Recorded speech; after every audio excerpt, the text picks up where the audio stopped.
Okay बेटा listen. बेटा जो ये क्वेश्चंस थे, काफी ऐसे क्वेश्चंस होंगे जैसे एक दो बच्चे कह रहे हैं कि सर समझ कुछ भी नहीं आया, कर तो सारे दिए। आप ये लगा लो कि जैसे तुमने बुक के क्वेश्चंस किए थे ना, तो बुक के क्वेश्चंस तो ना के बराबर डिफिकल्टी के थे। बोर्ड्स में कभी भी तुम्हें ऐसे सिंपल क्वेश्चन नहीं आते जैसे तुम्हारे बुक में थे। लेकिन क्वेश्चन जो यहाँ पे है वो भी कोई डिफिकल्ट नहीं है क्वेश्चन, सिर्फ क्वेश्चंस को समझना जरूरी है बच्चे। ठीक है, तो ध्यान से देखो, आप एक एक करके सारे क्वेश्चन सॉल्व करने की कोशिश करेंगे। सुनो ध्यान से। पहला क्वेश्चन हो गया था बेटा। पहले क्वेश्चन में क्या गिवन है आपको? मोमेंट ऑफ फोर्स, और क्या गिवन है? लेंथ। तो m moment of force equals to f into 0.2, तो f की वैल्यू आ जाएगी 1/0.2 5 न्यूटन्स। उसके बाद ये वाला क्वेश्चन जो है बच्चे, ये वर्क का क्वेश्चन है, ये अगले चैप्टर में होगा, अभी नहीं होगा। 5 मीटर आया होगा, हाँ कोई बात नहीं, बट स्टिल ये वर्क चैप्टर का क्वेश्चन है बेटा, ये इसका क्वेश्चन नहीं है। उसके बाद आते हैं clockwise movement is always, clockwise movement is always negative, always negative. Okay. A stone is tied to a thread, centripetal force कौन सी होगी उसकी? Tension force. तो the tension in the string produces a centripetal force, produces a centripetal force. Okay, आगे आता है ये third question, ध्यान से सुनना इसको। ये क्वेश्चन किसी का डाउट है बेटा? ओके, ये आपको गिवन है फोर्स, ये रहा परपेंडिकुलर डिस्टेंस, कितना बनेगा? 120 इंटू 0.20।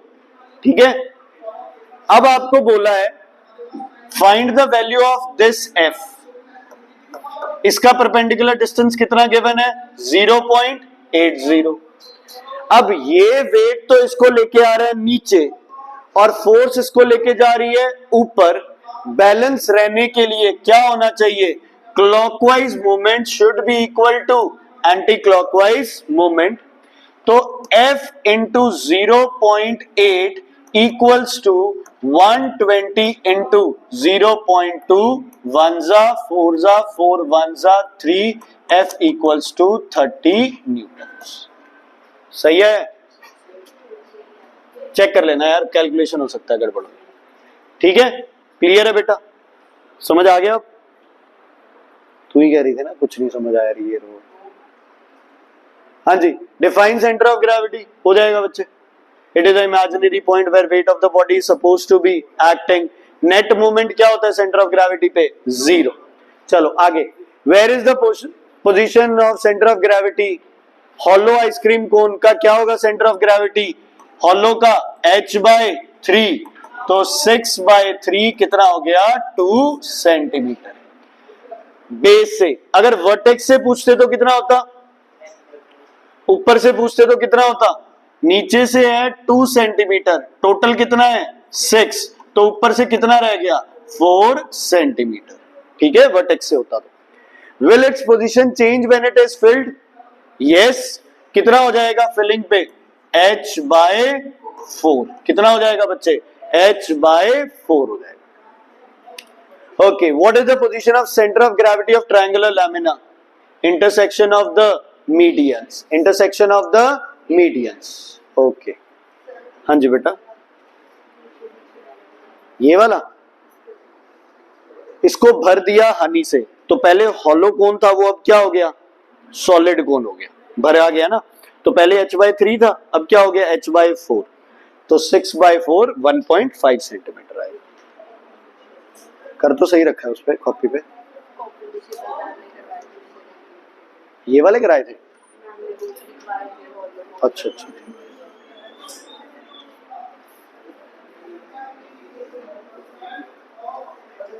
अगर हाँ जी, कोई भी शेप, कोई भी फ्लैट सरफेस, हिला दिया ऊपर देख, सही है?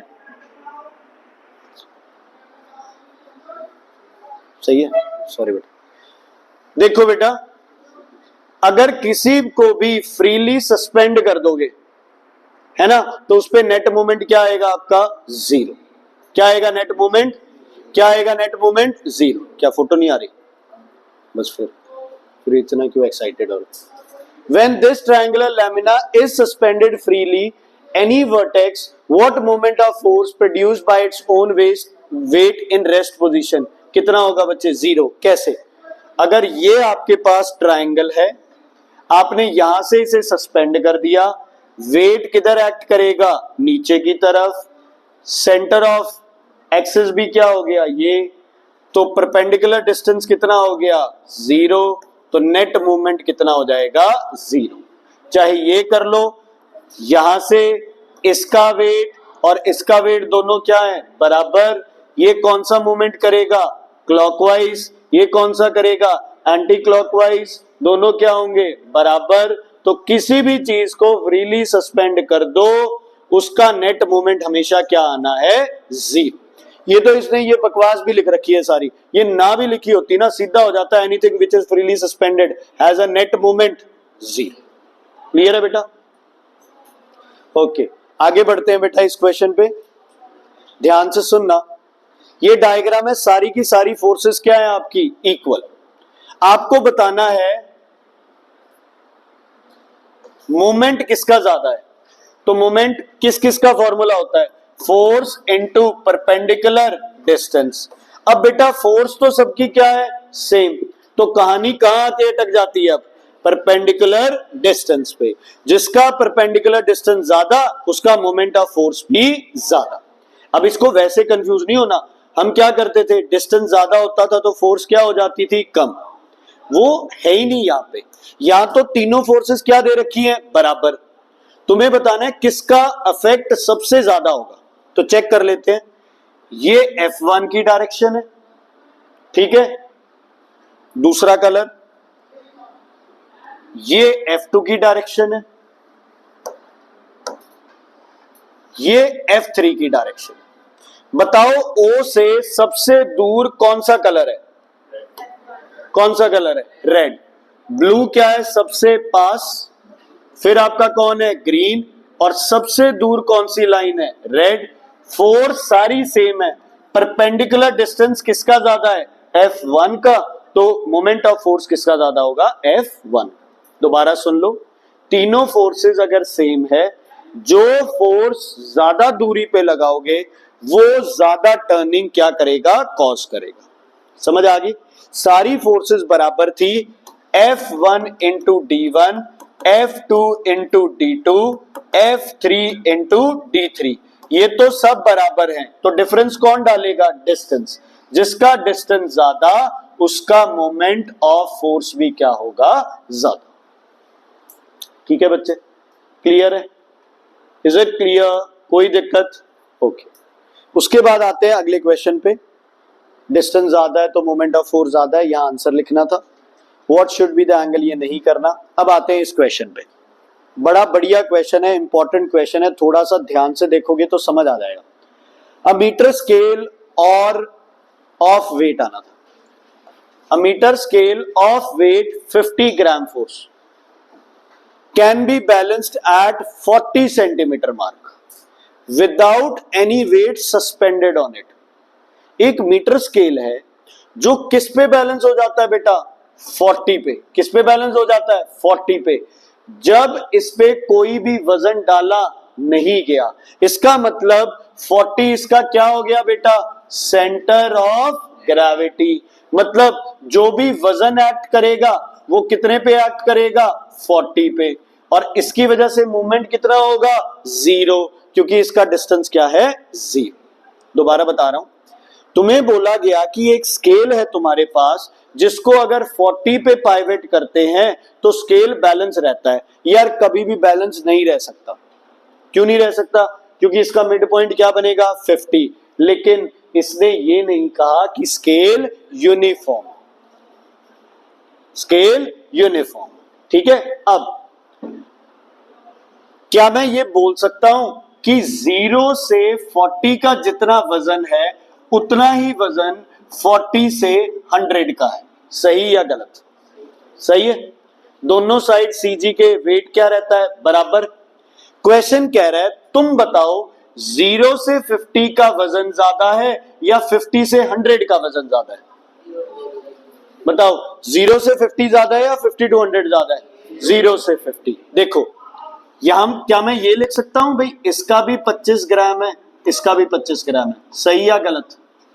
टोटल वेट कितना है स्केल का 25, आधा इधर आधा इधर, सॉरी टोटल वेट कितना है 50, आधा इधर आधा इधर, इधर का भी 25 उधर का भी 25। अच्छा 0 to 50 का वेट थोड़ा सा क्या हो जाएगा ज्यादा, किससे, 0 से 40 से, समझ आया। अगर आप 50 तक का वजन ले रहे हो तो जो ये चीज एक्स्ट्रा आ गई इसमें तो क्या हो गई ऐड, और इसमें क्या हो गई सबट्रैक्ट। क्लियर है बेटा। अगर 0 से 40 और 40 से 100 बराबर थे तो 0 से 50 क्या हो जाएंगे ज्यादा हो जाएगा और 50 to 100 क्या हो जाएगा कम हो जाएगा। क्लियर है बेटा। ये 2023 में आया था शायद ये क्वेश्चन, और ये क्वेश्चन ज्यादातर बच्चे बेटा गलत करके आए थे। क्यों, क्योंकि उन्हें यही नहीं समझ आया कि ये और ये, वो यूनिफॉर्म स्केल लेते रहे और पाइवट कहां लगा दिया इसको, वेट को 50 पे, और पाइवट पॉइंट कह रहे हैं 40 है, फोर्स ही नहीं समझ आएगी कौन सी फोर्स ज्यादा और कौन सी फोर्स कम। क्लियर है बेटा। अब बढ़ते हैं आगे। आगे ये कह रहा है अपने को, दोबारा देखो इस क्वेश्चन को, ये कह रहा है अपने को क्या, what minimum weight placed on the meter ruler can balance this ruler when it is pivoted at its center। नया क्वेश्चन आ गया, कहां पाइवट करना है इसको, सेंटर पे। कोई और चीज गिवन है तो बताओ। स्केल का वजन गिवन है, कितना है स्केल का वजन 50, कहां एक्ट करेगा 50, 40 पे, क्योंकि इसकी सेंटर ऑफ ग्रेविटी कितनी है बेटा 40। चारवी क्या इसको बैलेंस कर सकते हैं आप पहले तो बताओ क्या आप बैलेंस है या नहीं है, नहीं है। कहां फोर्स लगाऊं बैलेंस करने के लिए, इस साइड तो पहले ही फोर्स लगी हुई है,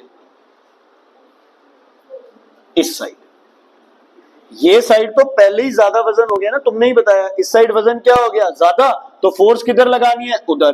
क्या मिनिमम फोर्स बोला है उसने, मिनिमम फोर्स मतलब डिस्टेंस क्या होगा मैक्सिमम, तो कहां लगाए मिनिमम फोर्स बच्चे 100। दोबारा सुन लो, स्केल को बैलेंस करना है मिड पॉइंट पे, शुभम दिख रहा है वहां से, स्केल को बैलेंस करना है मिड पॉइंट पे, स्केल का खुद का वजन कितने पे एक्ट करेगा 40 पे, तो मिनिमम फोर्स कहां लगेगी दूसरी साइड, कितने पे 100 पे। ये डिस्टेंस कितना है बोलो 50, ये डिस्टेंस कितना है बोलो 10। क्वेश्चन क्या बनेगा 50 into 10 equals to F into 50, 50 से 50 कैंसल, F कितना आ जाएगा 10 न्यूटन्स। जिसको कॉपी करना है कॉपी कर लो एक बार।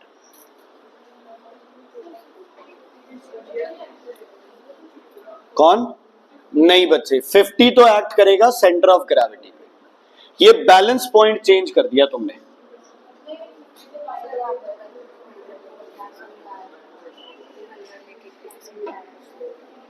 कौन सा 100 लेके, सुनो इसकी वजह से स्केल कौन सी मूवमेंट कर रहा है एंटी क्लॉकवाइज, इसको बैलेंस करने के लिए इधर फोर्स लगानी है, फोर्स क्या लगानी है मिनिमम, तो मिनिमम फोर्स के लिए डिस्टेंस क्या करना पड़ेगा मैक्सिमम, इसलिए 100 पे फोर्स लगाना। इसमें सारी फोर्सेस बराबर थी, अगर फोर्सेस बराबर है तो डिस्टेंस देखना है, क्या 50 लेना है। अच्छा एक गलती और करते हैं बच्चे, बेटा एक गलती और करते हैं बच्चे, लिख देते हैं F इंटू 100। बहुत बच्चे ये गलती करते हैं, F इंटू क्या लिख देते हैं 100, 100 नहीं होगा, F इंटू क्या होगा डिस्टेंस 50, और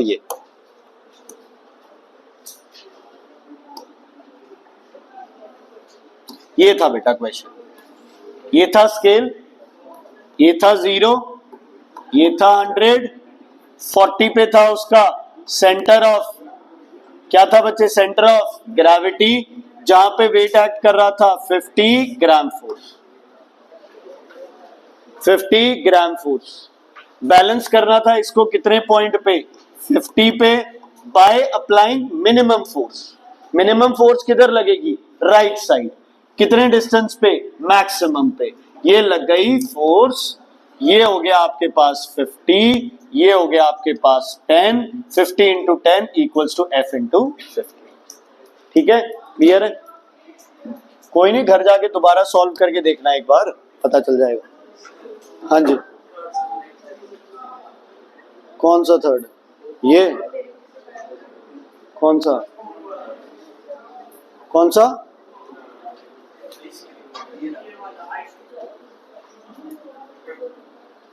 ये बेटा होलो की कितनी होती है? H/3। सॉलिड कोन की कितनी होती है? लिखवाया है ना वो तुम्हें? अच्छा, तुम्हें लिखवाया नहीं गया ये? चल मैं उधर से भेज दूंगा तुम्हें। सॉलिड कोन, होलो कोन, वो लिखना होता है बच्चों से। ठीक है, वो लिखवा, मैं बुक से भेज दूंगा तुम्हें, वो लिख लेना कॉपी पे। ठीक है, उससे होगा ये, गलत फहमी रहेगी बच्चे। ओके, SI CGS ये तो सारे हो गए होंगे बेटा। इस क्वेश्चन में थोड़ी करेक्शन है। ये क्वेश्चन ऐसे था, देखना। ये 40 तो ऐड कर रहा है 5 पे, ये पॉइंट है आपका कितना? 30। ध्यान से सुनो बच्चे, ठीक है? क्लियर है बेटा? स्केल का वेट कहां पे लगेगा बोलो?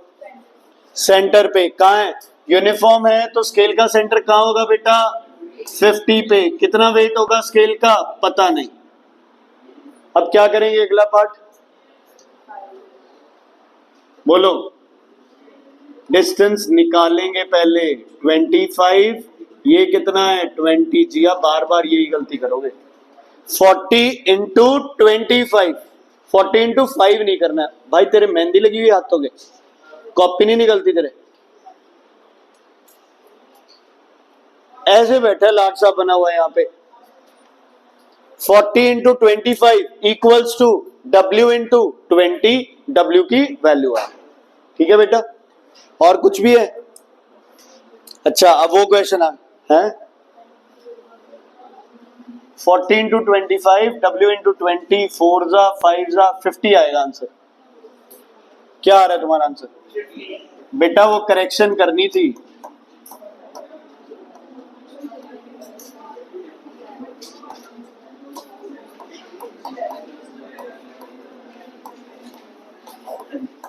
आ तो रहा है यार 50, क्या दिक्कत है?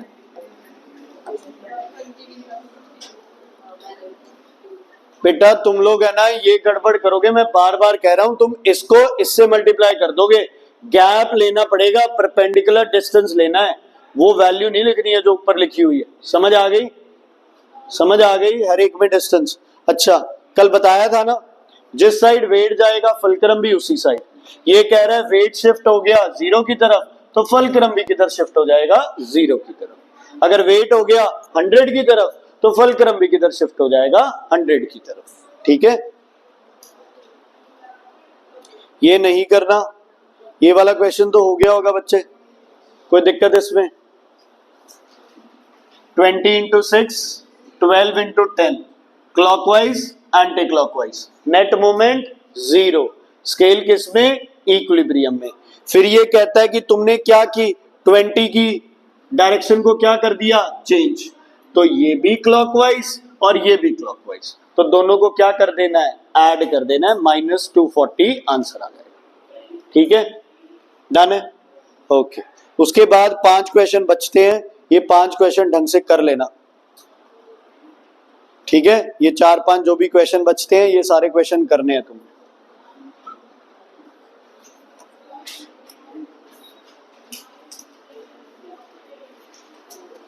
यार तुम थोड़ी सी चेयर है ना पीछे करके बैठ करो जब बैठ जाओ। अरे अभी नहीं। ओके, कल क्या लिखा था? Ionisation energy.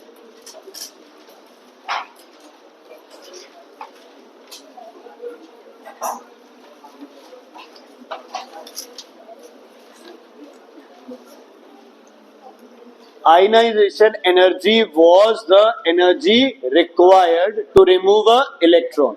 अच्छा सुनो बच्चे, क्या मेटल्स को एनर्जी चाहिए इलेक्ट्रॉन रिमूव करने के लिए? यस या नो? यस। चाहिए। थोड़ी चाहिए, बहुत चाहिए? थोड़ी सी चाहिए। मेटल्स तो इलेक्ट्रॉन यार देना चाहते हैं, मेटल्स तो तैयार है कि कोई इलेक्ट्रॉन ले, मैं साथ की साथ इलेक्ट्रॉन डोनेट कर दूं। मेटल्स के पास होते हैं 1 2 3 वैलेंस इलेक्ट्रॉन्स, तो 3 तक इलेक्ट्रॉन्स देना बड़ा इजी है। समझ आ गई? तो मेटल्स की आयनाइजेशन एनर्जी क्या होगी? Very low. आपको एनर्जी देनी ही नहीं पड़ेगी, वो वैसे ही इलेक्ट्रॉन दे देगा। और अगर देनी भी पड़ेगी एनर्जी तो क्या होगी? Energy very less. क्या नॉन मेटल से इलेक्ट्रॉन निकाल सकते हो? नॉन मेटल खुद क्या चाहते हैं? इलेक्ट्रॉन। अगर आप उससे इलेक्ट्रॉन निकालोगे तो एनर्जी थोड़ी सी लगानी पड़ेगी या बहुत ज्यादा? बहुत ज्यादा। समझ आ गई बच्चे? अब बात करते हैं अगर ग्रुप की, तो ग्रुप में नीचे आते हैं तो मेटालिक कैरेक्टर क्या करता है बच्चे? इंक्रीज। मतलब इलेक्ट्रॉन डोनेट करना आसान है या एक्सेप्ट करना? डोनेट। मतलब इलेक्ट्रॉन लूज करना क्या हो जाता है बच्चे?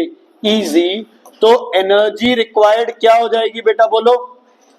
एनर्जी रिक्वायर्ड क्या हो जाएगी? लेस। मतलब आयनाइजेशन पोटेंशियल क्या हो जाएगी? लेस हो जाएगी। लिखो down the group, down the group ionisation को आईपी लिख लेना आप, ठीक है? Down the group ionisation potential decreases, ionisation potential decreases because, सीधा मेटालिक कैरेक्टर इंक्रीजेस, बाद में पेपर में पूरा लिख देना। less energy is required to lose a electron. Metallic character increases, so less energy is required to lose a electron. ठीक है? इसके साथ आप एटॉमिक साइज भी लिख सकते हो भी। एटॉमिक साइज भी क्या होता है ना? मेटालिक कैरेक्टर और एटॉमिक साइज दोनों क्या करते हैं? बढ़ते हैं। तो इलेक्ट्रॉन लूज करना आसान है, तो एनर्जी चाहिए ही नहीं। क्लियर है बेटा? इसका मतलब अगर मैं लिख रहा हूं हलीना की रब से फरियाद, तो वो खत्म ही होगी, है ना? ये कौन सा ऑर्डर है आयनाइजेशन एनर्जी का? डिक्रीजिंग या इंक्रीजिंग? डिक्रीजिंग। जैसे जैसे नीचे आओगे कम होती रहेगी। जैसे जैसे अगर इंक्रीजिंग ऑर्डर पूछ ले तो सबसे पहले कौन लिखोगे? CS RB K Na LiH। मतलब ये उल्टा ऑर्डर कौन सा ऑर्डर हो गया? इंक्रीजिंग। ऐसे लिखोगे तो कौन सा ऑर्डर हो गया? डिक्रीजिंग। ठीक है बच्चे? क्लियर है? कोई दिक्कत, कोई परेशानी? चलो अब लिखो across the period. Across the period चीजें क्या हो जाएंगी बच्चे? रिवर्स हो जाएंगी। अक्रॉस द पीरियड चीजें क्या हो जाएंगी? रिवर्स। कौन सा कैरेक्टर कम हो जाएगा? कौन सा बढ़ जाएगा? Non metal. तो लिखो IP increases because IP increases because metallic character decreases, non-metallic character increases, hence it is difficult to lose a electron. Hence it is difficult to lose a electron. Comma डाल के लिखो large amount of energy is required. Large amount of energy is required. कल मैंने ionization energy की definition में required को capital नहीं कराया था? कराया था ना? जिसने कैपिटल नहीं किया वो रिक्वायर्ड के अराउंड बॉक्स बना लो, इंपॉर्टेंट है। आयनाइजेशन एनर्जी की डेफिनेशन में रिक्वायर्ड के अराउंड बॉक्स बना लो। आयनाइजेशन एनर्जी की डेफिनेशन जो कल कराई थी, समझ आ गया बच्चे? कोई दिक्कत है तो बताइए इसमें। रीजन क्या लिखोगे? हो गया? रीजन भी हो गया। मतलब जब आप पीरियड के एलिमेंट लिख रहे हो वो कौन सा ऑर्डर है आयनाइजेशन पोटेंशियल का? Increasing order. तो डिक्रीजिंग पूछे तो क्या कर दो? रिवर्स कर दो। ठीक है? अब ऐसे याद कर लो इसको। ठीक? Down the group ionisation energy decreases, तो जो ये ऑर्डर है ये कौन सा ऑर्डर है? Decreasing. Across the period increases, तो जो ये ऑर्डर बनेगा ये कौन सा ऑर्डर बनेगा? Increasing order. समझ आ गई बच्चे? चलो अगला लिखो इलेक्ट्रॉन एफिनिटी। अच्छा वेट वेट वेट, हाँ लिखो least ionisation potential, least ionisation potential. देखो अब जनक पीरियोडिक टेबल में least ionisation potential left side होगी या राइट साइड?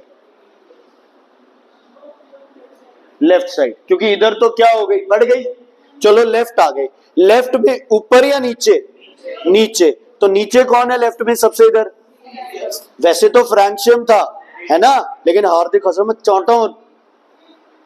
कौन लिखना है? सीजियम। लिखो CS, caesium, C capital S small. अब लिखो highest electron, sorry highest ionisation potential, highest IP। देखो किधर जाएं सबसे पहले? राइट, और राइट में भी कहां जाएं? सबसे ऊपर। राइट में सबसे ऊपर कौन है? हीलियम। लिखो हीलियम, हीलियम। कोई बात नहीं, तो क्या दिक्कत है? नोबेल गैस की कोई अपनी इच्छा ही नहीं है, वो नहीं चाहती उसकी इज्जत हो। अगर करे तो एनर्जी क्या चाहिए? नोबेल गैस का वैलेंस शेल क्या है? कंप्लीटली फिल्ड है। उससे इलेक्ट्रॉन निकालना आसान है या मुश्किल है? बहुत ही मुश्किल है। हमें पता है नहीं निकलेगा, इसलिए हम कह रहे हैं एनर्जी रिक्वायर्ड क्या हो जाएगी? बहुत ज्यादा।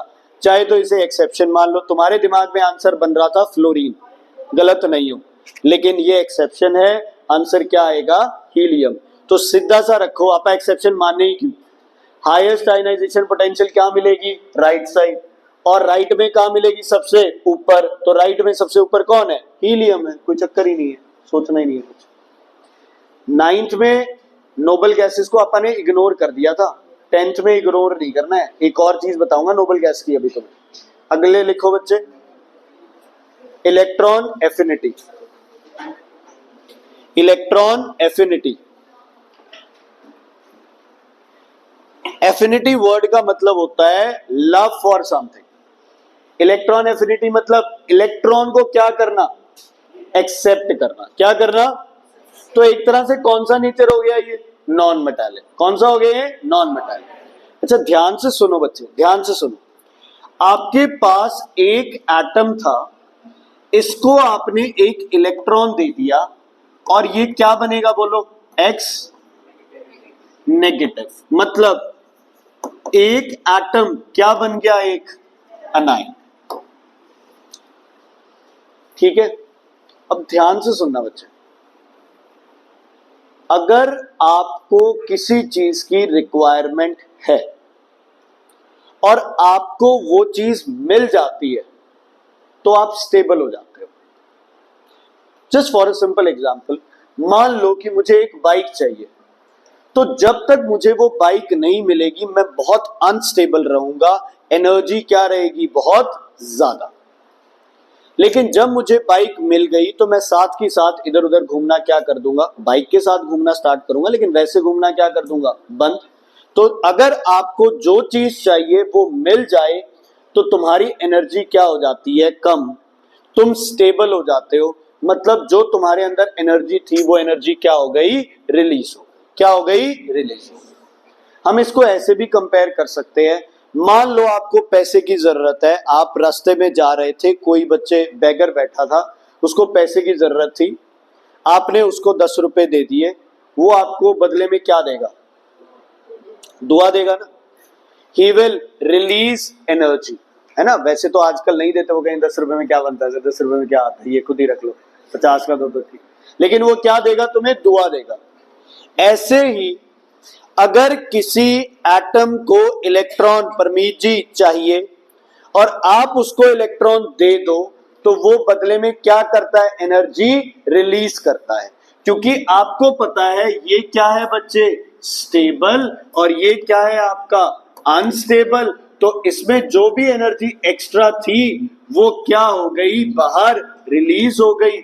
इस एनर्जी को हम क्या बोलेंगे? Electron affinity.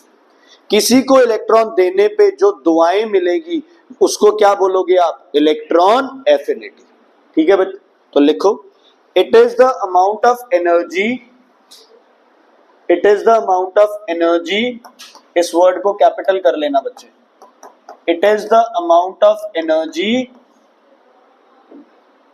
Released, it is the amount of energy released, it is the amount of energy released when electron is added to a, when electron is added to an isolated gaseous atom, when electron is added to an isolated gaseous atom, मतलब इस atom के साथ आसपास कोई नहीं है बस ये isolated gaseous atom and converted into a, हाँ जी, converted into a anion,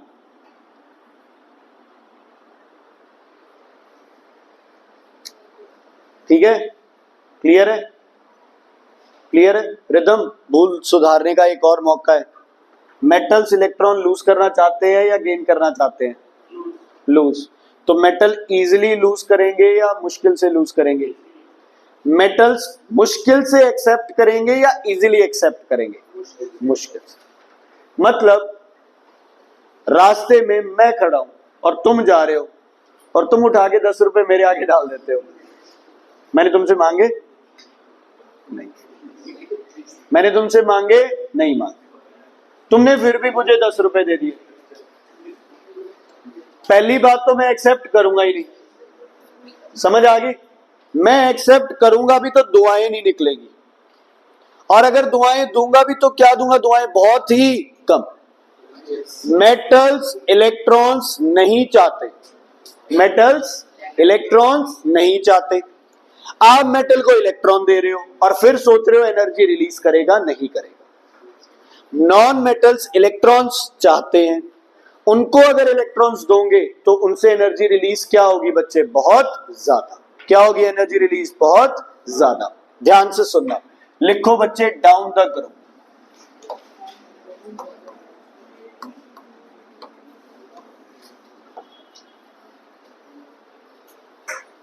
down the group कौन सा नेचर बढ़ रहा है बच्चे?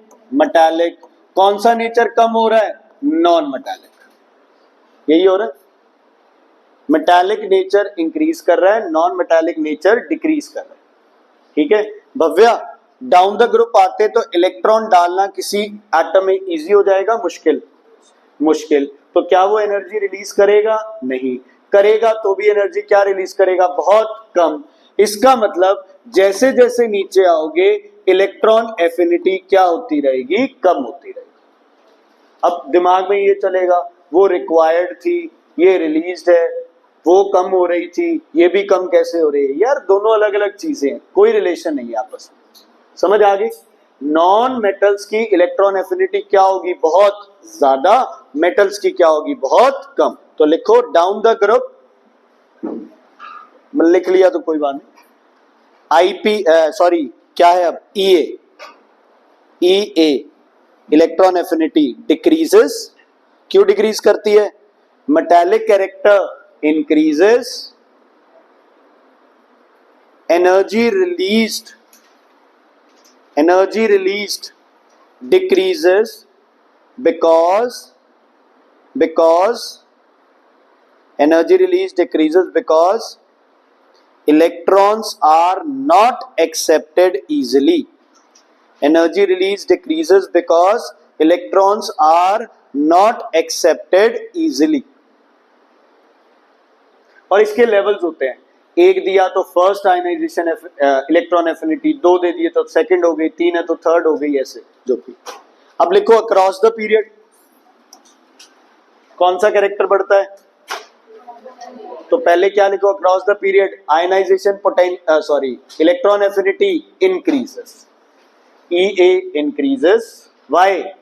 Non metallic character increases, electron acceptance increases, releasing a large amount of energy.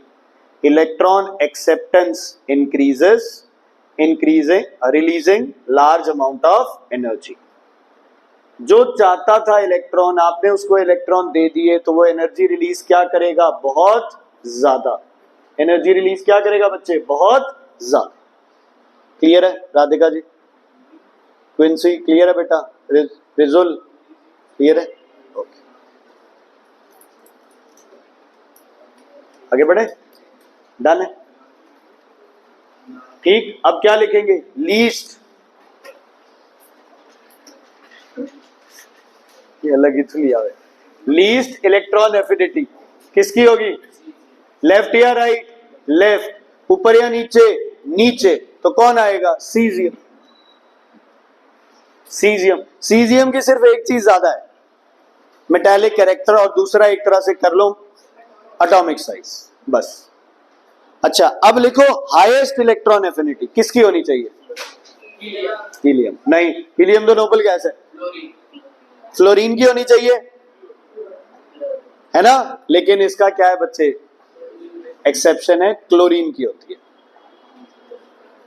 लिखो highest electron affinity chlorine and not fluorine, Cl, chlorine बेटा, Cl and not fluorine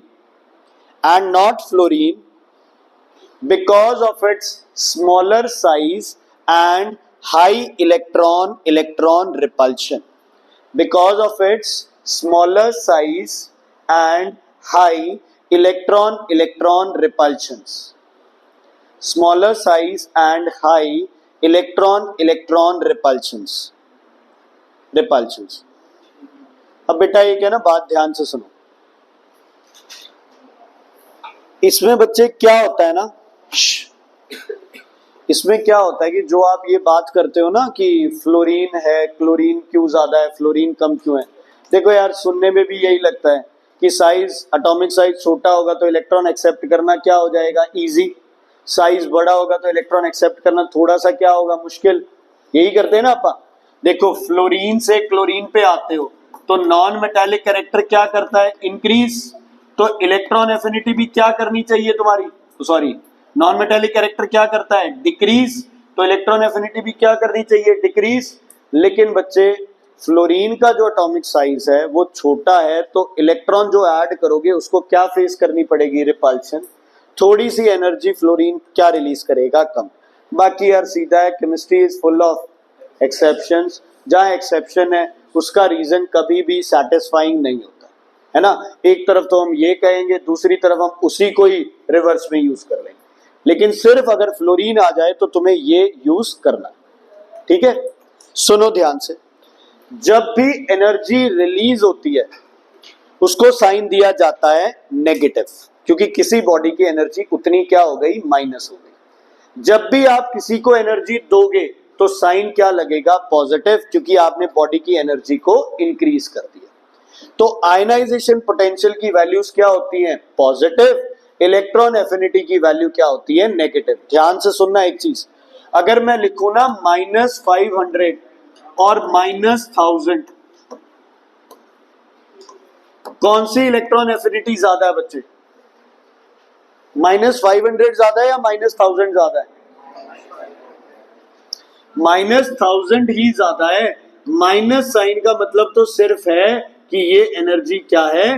release है। Maths नहीं लगाना है यहाँ पे, समझ आ गई? यहां 1000 रिलीज हो रही है, यहां 500 रिलीज हो रही है, तो केमिस्ट्री में इस माइनस का साइन है, मतलब क्या है इसका? रिलीज। और प्लस होता तो मतलब क्या होता? रिक्वायर्ड। जैसे फोर्स याद है बेटा, अपन लिखते थे -10 न्यूटन्स और -5 न्यूटन्स, कौन सी फोर्स ज्यादा थी? 10। क्यों? माइनस साइन सिर्फ बताता था कि फोर्स किस डायरेक्शन में है? Opposite direction. समझ आ गई बेटा? तो इलेक्ट्रॉन एफिनिटी को मैथ्स के हिसाब से, नंबर लाइन के हिसाब से नहीं देखना है। कैसे देखना है? वैल्यू। इसकी वैल्यू ज्यादा तो ये ज्यादा, इसकी वैल्यू कम तो ये कम। क्लियर है बेटा? समझ आ गई इतनी बात? समझ आ गई? लिख लिया? लिखो पॉजिटिव और जीरो इलेक्ट्रॉन एफिनिटी, पॉजिटिव और जीरो इलेक्ट्रॉन एफिनिटी। इसका क्या मतलब हुआ? तुमने इलेक्ट्रॉन ऐड किया, और इलेक्ट्रॉन एफिनिटी 0 है, मतलब एनर्जी रिलीज नहीं होगी। दूसरी चीज, रिलीज की बजाय तुम्हें एनर्जी देनी पड़ेगी उसे। जैसे घर पे कई बार मेहमान आते हैं जिनसे तुम्हें पैसे लेने की मनाही होती है, वो फिर भी बच्चे धक्के से तुम्हारे पॉकेट में पैसे डालने लगते हैं। तुम्हारी इच्छा होते हुए भी मम्मी की आंखें देख के डर जाते हो कि नहीं लेने हैं पैसे, है ना, क्योंकि आते तुम्हारे पास है, देने घर वालों को पड़ते। तो ये कुछ ऐसा ही सीन है। इलेक्ट्रॉन डाल रहे हो लेकिन इलेक्ट्रॉन डालने की जगह नहीं है, तो आपको एनर्जी या तो देनी पड़ेगी या एनर्जी रिलीज नहीं होगी। देखो मेटल के पास वैलेंस शेल में एक इलेक्ट्रॉन है सोडियम के पास, लेकिन उसके पास कितनों की जगह अभी भी है, 7 की जगह है। तो आप जब उसमें इलेक्ट्रॉन ऐड करोगे तो हो सकता है वो थोड़ी बहुत एनर्जी रिलीज कर दे। पहली बात तो नहीं करेगा, लेकिन फिर भी। लेकिन नोबल जगह नहीं है, कितने इलेक्ट्रॉन है, 8। तो अगर आप उसमें इलेक्ट्रॉन डालोगे तो आपको एनर्जी या तो देनी पड़ेगी या उससे एनर्जी रिलीज कितनी होगी, 0। तो इसका आंसर लिखो नोबल गैसेस, नोबल गैसेस और डैश मार के लिखो हीलियम, क्योंकि हीलियम के बाद अपने पॉजिटिव इलेक्ट्रॉन एफिनिटी किसकी होती है, ionization potential highest helium, lowest caesium, lowest electron affinity C. ठीक है बच्चे, आगे लिखो नेगेटिविटी, नेगेटिविटी, इलेक्ट्रोनेगेटिविटी। बेटा last year polar non polar पढ़ा था, कौन से बॉन्ड के थे पोलर और नॉन पोलर, कोवेलेंट के। अगर शेयर्ड पेयर सेंटर में है तो क्या था, नॉन पोलर। अगर शेयर्ड पेयर एक की तरफ है तो क्या था, पोलर। मतलब अगर बॉन्ड इम्पार्शियली दोनों को बराबर इलेक्ट्रॉन दे रहा है तो क्या था, नॉन पोलर। अगर बॉन्ड एक को इलेक्ट्रॉन ज्यादा दे रहा है तो वो क्या था, पोलर। ओके, उस तब भी मैंने एग्जाम्पल दिया था, मैं आज फिर एग्जाम्पल दे रहा हूं। मान लो मेरे पास 20,000 रुपए है और 20,000 रुपए रक्षित के पास है। हम दोनों को एक इलेक्ट्रिक स्कूटी चाहिए। हम दोनों ने 20-20 हजार रुपए डाल के और 40,000 में एक स्कूटी ले ली। ठीक है, तो ये क्या हो गया हमारे बीच में, शेयरिंग। सच में बताओ क्या ये शेयरिंग बच्चे सही हुई है, नहीं। या तो मुझे अपने लेवल के किसी बंदे के साथ या उसे अपने लेवल के किसी बंदे के साथ शेयरिंग करनी थी। क्यों, क्योंकि अब मैं उसका टीचर हूं, मैं उम्र में उससे बड़ा हूं, है ना। तो उस जैसा सेंसिबल बच्चा कई बार कहीं जाना होगा तो भी कहेगा चलो सर आप चले जाओ। हो सकता है मैं पूरा दिन स्कूटी घुमाता रहूं, पैसे उसके लगे, है ना, स्कूटी को यूज कौन कर रहा हूं, मैं कर रहा हूं। और फिर भी बोलेंगे क्या, it is shared but it is more towards one element. तो कई बार शेयर्ड पेयर एक की तरफ ज्यादा होता है, जैसे कि HCl, शेयर्ड पेयर यहां होने की बजाय यहां चला जाता है, मोर टुवर्ड्स क्लोरीन। H2O में शेयर्ड पेयर ज्यादा कहां चला जाता है, ऑक्सीजन की तरफ। अमोनिया में किधर चला जाता है, नाइट्रोजन की तरफ। समझ आई। तो इन चीजों की वजह से आपके बॉन्ड क्या हो जाते हैं, पोलर। क्या हो जाते हैं, पोलर। एक डेफिनेशन लिखो, the tendency of elements to attract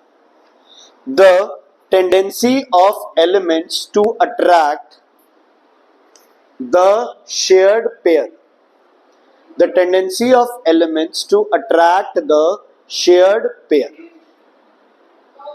इसको क्या बोलते हो आप, इलेक्ट्रोनेगेटिविटी। टेंडेंसी को सर्कल कर लो, क्योंकि आपका ने डेफिनेशंस में आगे तो देखना ही नहीं है। नेम द फॉलोइंग आएगा, टेंडेंसी आ जाए तो नेगेटिविटी, रिक्वायर्ड आ जाए तो आईपी, रिलीज्ड आ जाए तो इलेक्ट्रॉन एफिनिटी। बस ज्यादा कुछ देखना ही नहीं है इसमें। ठीक है, क्लियर है। अच्छा, इलेक्ट्रॉन अट्रैक्ट करना किसकी प्रॉपर्टी है, metals non metals, metals non metals, non metals. ठीक है जी, इसका मतलब जहां नॉन मेटेलिक कैरेक्टर बढ़ेगा वहां इलेक्ट्रोनेगेटिविटी भी बढ़ेगी। एक तरह से क्या इलेक्ट्रोनेगेटिविटी नॉन मेटेलिक नेचर ही है। नॉन मेटेलिक नेचर को कैसे डिफाइन करते हो, tendency to attract a electron. यहां सिर्फ क्या डिफरेंस है, tendency to attract a shared pair. Tendency to attract shared pair. लिखो डाउन द ग्रुप.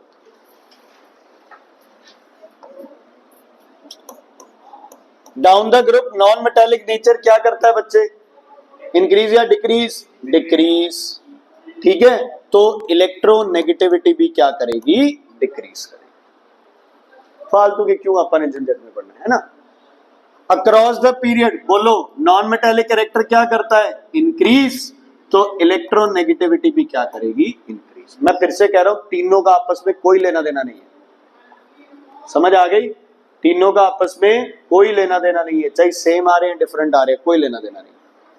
चलो, लीस्ट इलेक्ट्रोनेगेटिव कहां मिलेगा? राइट या लेफ्ट? राइट या लेफ्ट? राइट में तो ज्यादा हो रही है, तो लीस्ट लेफ्ट में. ऊपर नीचे नीचे. फिर से अपना हीरो कौन है? सीजियम. सीजियम. अब आते हैं, बात करते हैं हाईएस्ट की. अब बात फ्लोरीन का हक बनता है ना बच्चे, है ना. 2 बार आप इसका हक मार चुके हैं, तो अब फ्लोरीन को दे दो. Highest electronegativity is fluorine. ठीक है. अब नोबल गैसेस की तरफ जाना ही नहीं है, क्योंकि वो यार शेयर पेयर को अपनी तरफ, पहली बात वो शेयर ही नहीं करते हैं. शेयर नहीं करते तो वो अट्रैक्ट तो कहां से करेंगे? मेटल्स की इलेक्ट्रोनेगेटिविटी नहीं होती, बल्कि क्या होती है? Electro positivity. कोई क्वेश्चन भी था डाई पॉजिटिव या इलेक्ट्रो पॉजिटिव, इस बार केमिस्ट्री में 9th में कोई क्वेश्चन भी था ऐसा कुछ? क्लियर है बेटा? नहीं, आई नो सुबह क्या खाया वही याद नहीं है तुम लोगों को, तो पेपर तो अभी 10 दिन पहले हुआ है. हाँ जी, क्लियर है ये? कोई दिक्कत, कोई परेशानी? चलो, अब इसको याद कैसे रखते हैं? 10th में 3 चीजें नहीं पढ़ी है. बोलो, आईपी, इलेक्ट्रॉन एफिनिटी और इलेक्ट्रोनेगेटिविटी. तीनों नीचे जाओगे तो गिरेगी, इधर जाओगे तो इंक्रीज करेगी. ठीक है, कोई ज्यादा दिमाग लगाना ही नहीं है बच्चे. रीजन तुम्हारे पास है, हर एक को किससे रिलेट करना है? मेटालिक कैरेक्टर से और किससे? Non metallic character. कितनी चीजें नहीं पढ़ी हैं? 3. नीचे जाओगे तीनों डिक्रीज, इधर जा रहे हो तो तीनों increase. Done. Electro ionisation potential थोड़ा सा किसकी तरफ बात कर रहे हैं आप? मेटल्स की तरफ. इलेक्ट्रॉन एफिनिटी और दूसरा किसकी तरफ बात करें आप? Non metals. रिक्वायर्ड आ जाए तो आईपी, रिलीज्ड आ जाए तो ये, टेंडेंसी आ जाए तो इलेक्ट्रोनेगेटिविटी. क्या आएगा बच्चे? इलेक्ट्रोनेगेटिविटी. सारे तुम्हें मैंने लिखवा दिए, एक्सेप्शंस भी बच्चे मैंने तुम्हें लिखवा दिए ना एक्सेप्शंस भी. तो अब बेटा क्या करना है, सुनो ध्यान से. अब है ना, मैं तुम्हें भेजूंगा केमिस्ट्री की एक्सरसाइज. ठीक है, जो आप ये 5-4 टॉपिक की है इसी पे बेस्ड है, तो ये कॉपी पे करके आनी है. डे आफ्टर टुमारो मंडे को 4th चैप्टर का टेस्ट होगा. फिजिक्स के 1st चैप्टर का टेस्ट होगा. कब? मंडे को. और मोस्टली तुम्हारे नोट्स और तुम्हारी इससे जो पीडीएफ जिससे मैंने न्यूमेरिकल्स डाले थे. ठीक है.